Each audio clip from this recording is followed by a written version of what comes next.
Welcome back ناظرین، bulletin کا آغاز کریں گے اور خبر دیں گے کہ ایم کیو ایم پاکستان کے رہنما اور وفاقی وزیر مصطفیٰ کمال نے انکشاف کیا کہ عمران فاروق کو الطاف حسین نے قتل کروایا۔ کراچی میں پارٹی رہنماؤں کے ساتھ پریس کانفرنس کرتے ہوئے مصطفیٰ کمال نے الزام عائد کیا کہ نشے میں دھت الطاف حسین نے پارٹی کو 40 سال دینے والے الطاف حسین نے ان کی سالگرہ والے دن قتل کروا کر 17 ستمبر 2017 کو انہیں سالگرہ کا تحفہ دیا۔ الطاف حسین نے عمران فاروق کے قتل کا حکم دیا۔ مصطفیٰ کمال کا کہنا تھا بانی ایم کیو ایم ڈرامہ باز آدمی ہیں۔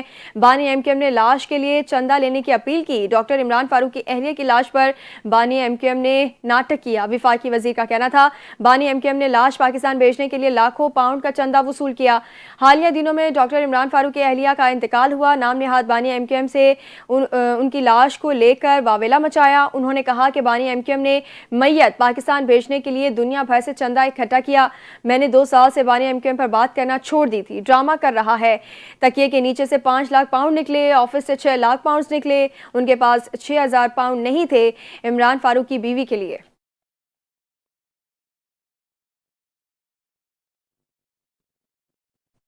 پی ٹی آئی کی سوشل میڈیا پر مقبولیت کے دعوے ایک فریب ہے۔ سوشل میڈیا پر پروپیگنڈا کر کے مقبولیت کا ڈرامہ کیا جاتا ہے۔ وزیر مملکت قانون انصاف بیرسٹر عقیل ملک نے میڈیا سے گفتگو کرتے ہوئے کہا کہ پی ٹی آئی کے سوشل میڈیا پر کوئی حقیقی فالوورز نہیں ہیں۔ پی ٹی آئی نے سوشل میڈیا پر جھوٹے فالوورز بنا رکھے ہیں۔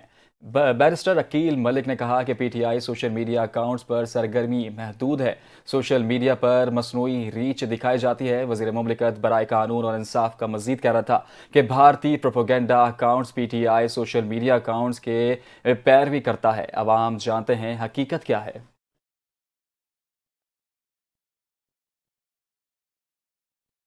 پاکستان اور امریکہ کے تعلقات ایک نئی اسٹریٹجک دور میں داخل ہو چکے ہیں۔ عالمی جریدے کیرولائنا پولیٹیکل ریونیو کے مطابق پاکستان نے جغرافیہ، محل وقوع، دفاعی صلاحیتوں اور مؤثر سفارتکاری کے ذریعے 2025 میں عالمی سیاست میں اپنی اہمیت دوبارہ منوائی ہے۔ رپورٹ کے مطابق مئی میں ایک پاک بھارت کشیدگی کے دوران پاکستان کے ذمہ دارانہ دفاعی موقف اور سفارتی حکمت عملی نے واشنگٹن کا اعتماد بحال کیا ہے، جبکہ امریکہ کے ڈی ایکسلیشن کے مطابق فعال کردہ صدر ٹرمپ کا کشمیر پر بات چیت کی گنجائش کا بیان پاکستان کی سفارتی پوزیشن کے حق میں اہم پیش رفت قرار دیا گیا ہے۔ کیرولائنا پولیٹیکل ریونیو کے مطابق امریکہ نے پاکستان کو جنوبی ایشیا، خلیج اور وسطی ایشیا تک رسائی کی کلیدی پل تسلیم کیا ہے۔ گوادر سمیت بلوچستان کے بندرگاہوں اور مدنیات وسائل پاکستان کے لیے اسٹریٹجک اثاثہ بن کر ابھرے ہیں۔ رپورٹ میں کہا گیا ہے کہ پاکستان نے سی پیک کے ساتھ کثیر الجہت توازن برقرار رکھنے، قومی مفاد کو بیان پر نئے معاشی راستے کھولے ہیں۔ اسی تناظر میں امریکہ اور پاکستان کے درمیان ریئل اتھارٹی معدنیات اور پروسیسنگ کے لیے $500 ملین معاہدے طے پا گئے ہیں۔ ایگزم بینک کی جانب سے ریگولر ڈک منصوبے میں $1.25 ارب کے فائننسنگ کو سرمایہ کاری، اعتماد اور روزگار کے نئے مواقع علامت قرار دیا گیا ہے۔ رپورٹ کے مطابق پاکستان نے اسٹریٹجک خود مختاری کے ساتھ امریکہ سے تعلقات کو پائیدار مفاد کی سمت آگے بڑھایا ہے۔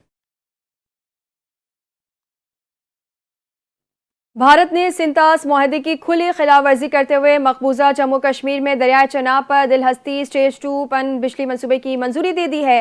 بھارتی حکومت نے دریائے چناب پر دلہستی اسٹیج 2 ہائیڈرو پاور منصوبے کی حتمی منظوری دی، جس پر پاکستان کو شدید تحفظات ہیں۔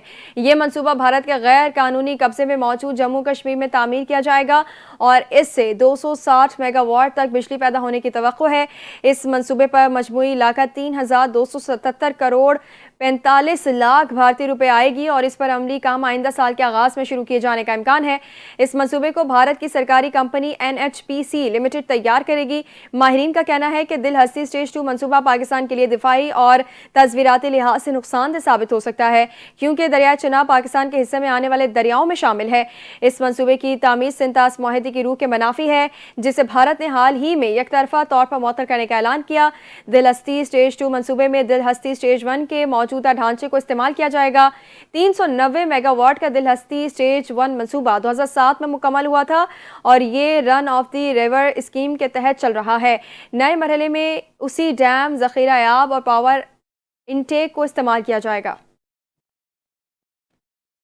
अहम खबर देंगे। हुकूमत ने आदिल फारूक राजा पर इंसदाद दहशतगर्दी एक्ट के तहत पाबंदी आयद कर दी है। विफाकी काबीना ने आदिल फारूक राजा पर पाबंदी की दाखिला डिवीजन की सर्कुलेशन समरी मंजूर कर ली है। आदिल फारूक राजा पर पाबंदी इंसदाद दहशतगर्दी एक्ट 1997 की दफ़ा 11 के तहत आयद की गई है। विफाकी काबीना ने अमल दरामद रिपोर्ट 7 दिन के अंदर काबीना डिवीजन को भेजने की हिदायत की है।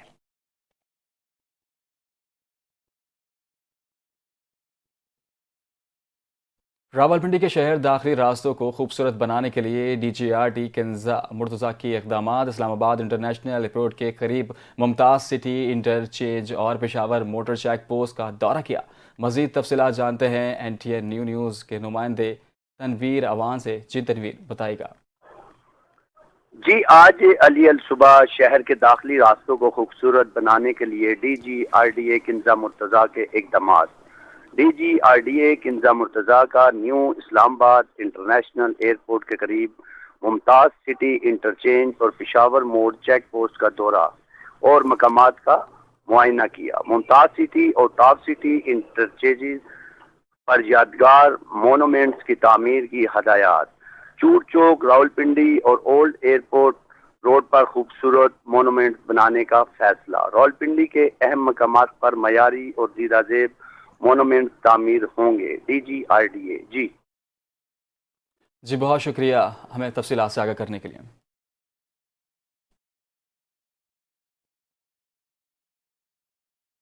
जब भी धरती माँ को जरूरत होगी तो जान लड़ा देंगे। पाकिस्तान कयामत तक चलता रहेगा। नरेंद्र मोदी को पता चल गया जंग कोई खेल नहीं है। पाकिस्तानी अपना दिफा करना जानते हैं। शुक्र करो अभी हमने तुम्हारा लिहाज किया, वरना तुम्हारा विक्रम जहाज भी गिरा देते। सदर मुमलिकत आसिफ अली जरदारी की धुआंधार तकरीर। गढ़ी खुदा बख्श में तकरीब से खिताब करते हुए कहा, हम खुद भी लड़ने को तैयार हैं। मादरे वतन को बचाने के लिए ये भूल जाओ रोटी होगी गोली होगी, ये भूल जाओ हम तुम्हें गोलियां मारेंगे। नरेंद्र मोदी 4 दिन तुम्हारी टांगे खड़ी नहीं हो सकी। आसिफ जरदारी ने कहा, वो दिल गुर्दा कहां से लाओगे जो हमारे army chief, air force chief का है। हम किसी मुल्क से लड़ना नहीं चाहते। अगर कोई हमारे गिरबान में हाथ डालेगा तो भारत की तरह उसे मारेंगे। हमारा ऐसा चीफ बैठा है जो उनको चने चबवा देगा।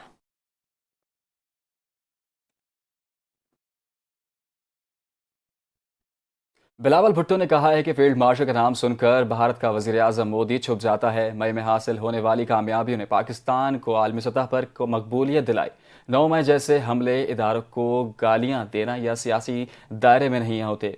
बोले, वफाकी हुकूमत की मुआशी मुश्किलात है। वफाक को हिपको सिपको जैसे इदारों का बोझ उतार कर सूबों को देना चाहिए। हम वफाक से बेहतर परफॉर्मेंस करेंगे। उनका मजीद क्या कहना था, देखते हैं इस रिपोर्ट में।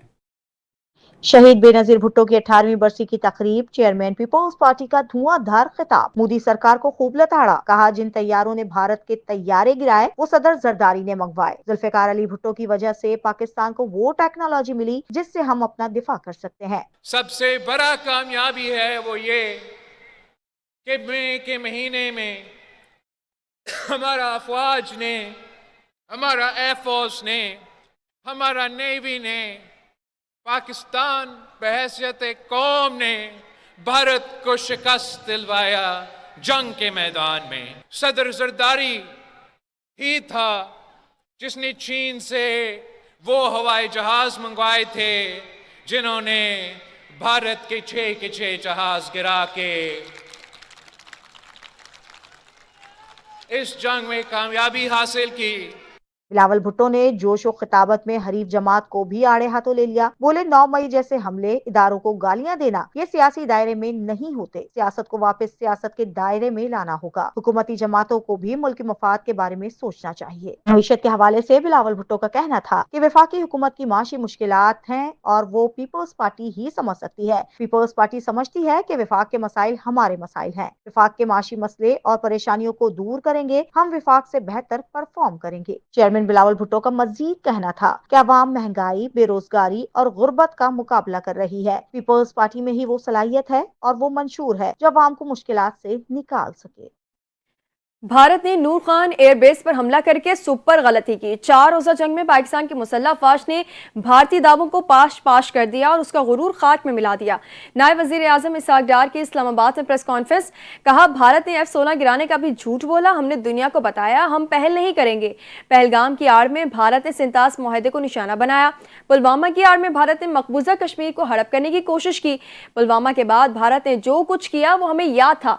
नायब वजीर आजम इसहाक डार ने कहा, मसला कश्मीर के पायदार हल तक खित्ते में अमन कायम नहीं हो सकता। मकबूजा कश्मीर में इंसानी हुकूक की धज्जियां उड़ाई जा रही हैं। 2025 में पाकिस्तान और बांग्लादेश के दरमियान जमू टूट गया। इसहाक डार का मजीद कहना था कि सदर मुत्तहिदा अरब अमारात का पाकिस्तान का दौरा खुशाइंद है, जो दो तरफा ताल्लुकात के फरोग में अहम किरदार अदा करेगा। पाकिस्तान के खारजी ताल्लुकात में नुमायां बेहतरी आई है और आलमी सतह पर पाकिस्तान को भरपूर पजीराई मिल रही है। कराची आर्ट्स काउंसिल में 18वीं आलमी उर्दू कॉन्फ्रेंस में तीसरे दिन मुख्तलिफ प्रोग्राम मुनक्किद किए गए, जिनमें शायरी के मुख्तलिफ असनाफ पर अदबी शख्सियात ने इजहार ख्याल किया। पीरजादा कासिम का कहना था कि मुल्क में तालीम के मयार को बेहतर बनाने के लिए कोई तवज्जो नहीं दी गई, जबकि माहिर तालीम मोहतरमा सादका ने भी अदब के फ़रोग़ को कोशिशों को रोशनी डाली। आर्ट्स काउंसिल कराची में जारी 18वीं आलमी उर्दू कॉन्फ्रेंस में ज़बान, अदब और तहजीब के हसीन रंग निमाया। कॉन्फ्रेंस के तीसरे रोज 3 शानदार मुशायरों के साथ साथ मुख्तलिफ मौज़ूआत पर किताबों की रोनमाई की गई। मुल्क और बैरूनी मुल्क से आए हुए मंदुबीन का कहना था कि ऐसी अदबी तकरीबात ज़बान व सकाफत के फ़रोग़ के लिए नहायत अहम हैं। यही सरगर्मियाँ कौमों की शनाख्त और तहजीबी विरसे को जिंदा रखती हैं। 18वीं आलमी उर्दू कॉन्फ्रेंस 2025 में मैं शरीक होने के लिए अमेरिका से आई हूँ। इससे पहले भी पिछले कई सालों से मैं मुस्तकिल आ रही हूँ, दुबई से आ रही थी, लेकिन बात यह है कि मैं ख़ुद शहर कराची से हूँ और मैं जो भी मैंने थोड़ा बहुत सीखा है इसी शहर से सीखा है। इतना बड़ा इवेंट हर साल मुनक़िद होता है, जो कि असल में हमारी तहज़ीब व सक़ाफ़त, हमारी ज़बान की परवरिश के लिए निहायत ज़रूरी है। और मुशायरा उर्दू ज़बान की एक ऐसा रुकन है, ऐसी पेशकश है जिसके अंदर शायर तो अपना कलाम सुनाते ही सुनाते हैं, जो सुनने वाले हैं वो भी मदहोश होकर जो है वो दाद देते हैं। ये उर्दू कॉन्फ्रेंस, आलमी कॉन्फ्रेंस बेहतरीन कॉन्फ्रेंस है, ये हर साल होनी चाहिए। 46 मुसन्निफ़ों का तारुफ हुआ है और उस पर 46 लोगों ने बात की है। आप अंदाज़ा करें कि मास्को से, अमेरिका से, कनाडा से और यूएई से, यूके से, जर्मनी से, तुर्की से, मशरिक़ वस्ता या मिडिल ईस्ट कहते हैं, वहाँ से जो लोग आए हैं, उनमें समझें ये अदबी ईद है, तो सबसे बड़ी ईद जो है वो arts council of Pakistan Karachi में होती है। 4 रोज़ा आलमी उर्दू कॉन्फ्रेंस में मुशायरों, इल्मी व फ़िक्री नशस्तों और अदबी मकालमों के साथ साथ मुतअद्दिद नई किताबें भी मुतारिफ कराई गई। आर्ट्स काउंसिल में लगाए गए किताब स्टॉल्स पर तारीख, फ़लसफ़ा, अदब और शायरी समेत हर मौजू पर कतब दस्तयाब है, जहाँ शायकीन की बड़ी तादाद देखी जा रही है। ज़बान, अदब और तहजीब के इस आलमी मेले में अदबी ज़ौक़ रखने वाले अफराद की दिलचस्पी देदनी है। Parvez Buledi, NTA news, Karachi. पाकिस्तान की बेटी मोना खान ने आलमी सतह पर मुल्क का नाम रोशन कर दिया। खातून सहाफ़ी मोना खान ने लंदन मैराथन रेस में शानदार कारकर्दगी का मुजाहरा करते हुए गिनीज वर्ल्ड रिकॉर्ड में अपना नाम कर लिया है। मोना खान ने 42.2 किलोमीटर का तवील फासला मुकर्ररा वक्त में मुकम्मल करके पाकिस्तान के लिए एक तारीखी कामयाबी हासिल की। लंदन मैराथन के दौरान सब्ज़ लाली परचम थामे मोना खान ने न सिर्फ रिकॉर्ड कायम किया बल्कि भारतीय रेसर को भी पीछे छोड़ दिया। उनकी ये कामयाबी इस बात का वाज़ेह सबूत है कि पाकिस्तानी ख़वातीन अज़्म, हिम्मत और मेहनत में किसी से कम नहीं। मोना खान की कहानी कुर्बानी, मुस्तकिल मिजाजी और नाकाबिल शिकस्त हौसले की अक्कास है। माहिरीन के मुताबिक मोना खान की तारीखी फतह ने पाकिस्तानी ख़वातीन के हौसले बुलंद किए हैं और ये पैगाम दिया है कि वो आलमी सतह पर हर मैदान में अपनी सलाहियतों का लोहा मनवा सकती हैं।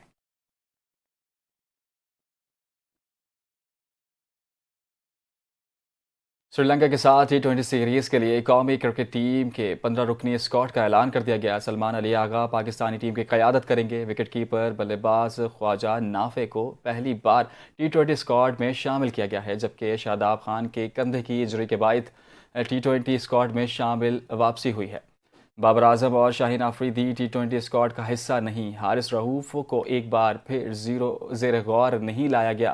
T20 اسکواڈ میں کپتان سلمان علی آغا، عبدالصمد، ابرار احمد، فہیم اشرف، فخر زمان، خواجہ محمد نافع اور محمد نواز شامل ہیں۔ محمد سلمان مرزا، محمد وسیم جونیئر، نسیم شاہ، صاحبزادہ فرحان، سعیم ایوب، شاداب خان، عثمان خان اور عثمان طارق بھی اسکواڈ کا حصہ ہیں۔